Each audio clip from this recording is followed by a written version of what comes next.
सध्या चालू आहे नवरात्र आणि नवरात्रीच्या प्रत्येक माळेला आपण दुर्गा देवीच्या विविध रूपांची पूजा करत आहोत। त्यासाठी आपण त्या देवीची मूर्ती किंवा फोटो घरी आणत नाहीये, तर आपल्याच कुलदेवीला त्या देवीचा वेगवेगळा अवतार मानून पूजा करत आहोत। त्याच पद्धतीने नवरात्रीच्या 5व्या माळेला दुर्गा देवीच्या स्कंदमाता या रूपाची किंवा ललिता या अवताराची पूजा केली जाते।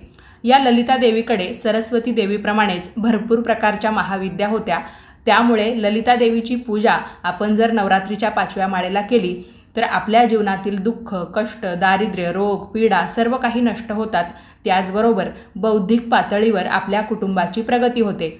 आपल्या घरामध्ये जर लहान मुलं असतील, शाळकरी मुलं असतील तर त्यांच्यासाठी आजच्या दिवशी खास उपाय करायचा असतो।